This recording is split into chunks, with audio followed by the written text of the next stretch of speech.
What's up, Mansion Builders? I want to share a lesson with you that I'm actually going through myself right now. And I thought I had learned this lesson. I've gone through it before, but it snuck back up on me again. I think it's a great business lesson for any type of business, but I'll talk to you specifically about it for assisted living. Don't get distracted by saving hundreds when you should be focusing on making millions. And so here's what's going on right now for us.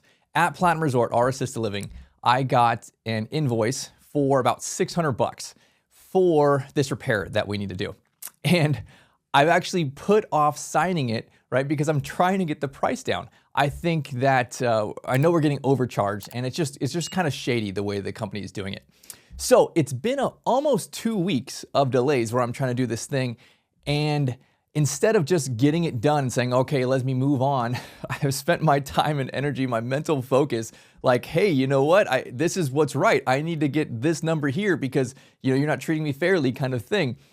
And it's had some effect on our business, right? It's annoyed our staff. We've been having to kind of put Band-Aids on this thing for almost this 2 weeks here, right? And I just need it done so that my staff can keep doing their thing and they can keep taking care of grandmas and I can move on. But what I'm trying to do and why I want to share this lesson is I'm trying to get to this fair price, what it is, right? I want to save $200 because that's what's right. And therefore, I'm actually losing my time and my focus on growing my business.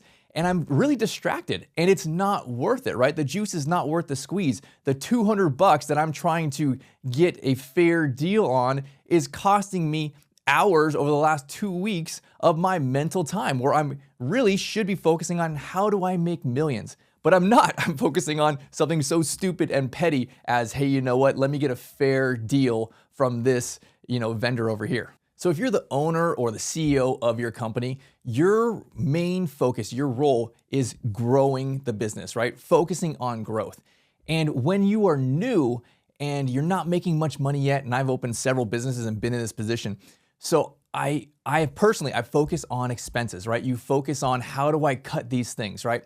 I'm not focusing on income. And that's where the business maturity comes in. You learn this lesson of expenses, right? They are important. You do need to put the appropriate amount of time on them. You do need to find, good vendors, good products, good materials, good pricing on that kind of stuff. And then you just move on, right? You don't have to have the best, the perfect kind of stuff. Really, you should be spending a little bit of your mental time and energy on those kind of things. Find something good and then move on. Spend the majority of your time and focus on building your business. If you're a new young entrepreneur, that's where you got to focus, the income side, right? The income side can take off. You can double your income this year easily. You can 10x your income within a couple years, right? Your expenses, what are you going to get them down by another 10%, another 20%, right? That is not worth the attention. It's not worth the time. So if you are new in this game, here is the lesson that I learned that I like to put in this perspective.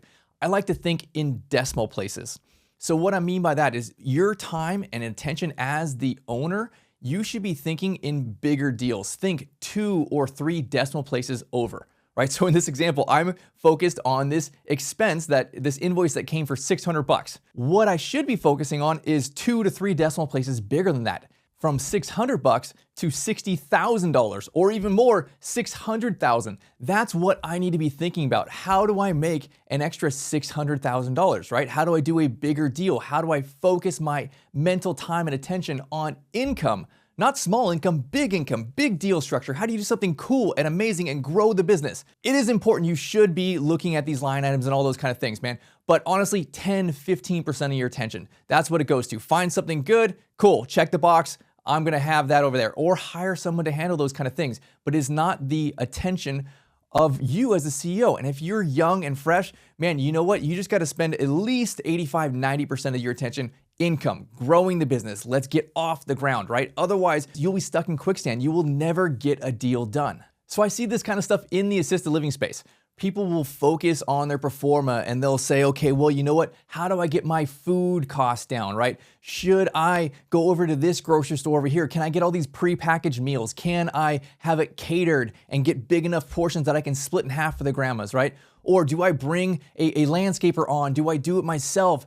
How do I cut these little expenses that are gonna be ultimately like, $1,500 a month, $2,000 a month? That is a waste of your time. you should spend a little bit of time there, dial it in. But you know what? Instead of saying, how do I cut $2,000 from my expenses? How do I move this decimal place over, right? How do I get to an extra $20,000 a month or $200,000 of net profit more per year, right? That's where you need to be focusing. Bigger deal, think bigger. That is what I want you to encourage you to do. Your time and attention as the owner or CEO is thinking bigger and growing. So I'll share a little bit about my story as we were growing and going through and learning this space, right? I had a group home in California and we were running that. We were making almost no money. And then I heard about the REL space. And so I went and I learned about it and I heard that you can make $10,000 a month, right? And I'm like, you know what? That's just not that great, right? I'm looking at the numbers. I'm like, well, you know what? If you're 100% occupied and you have no overtime, cool, you can make 10,000. That's not exciting to me. So I did not pursue it. I did not jump into this space.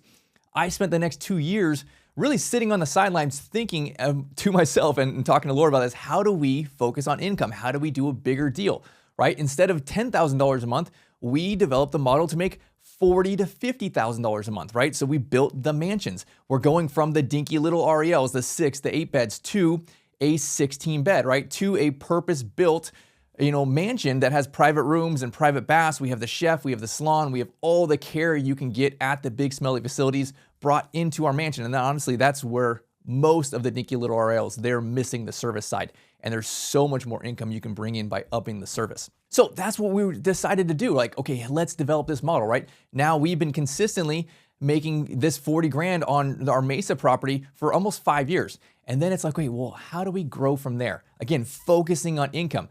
Well, I built one awesome mansion. How can I build more of these? What about building a neighborhood, right? I'm trying to move the decimal place over. Instead of making this $40,000 a month, which is great, how do I expand my thinking on this, what I'm capable of doing? And building out a neighborhood. We built out a neighborhood. It cost us about $12 million to build this neighborhood of 4 assisted living mansions with a value of about $30 million, right? We're going to exit with a huge play. We're building massive wealth in the real estate space that we'll exit and cash out in a few years.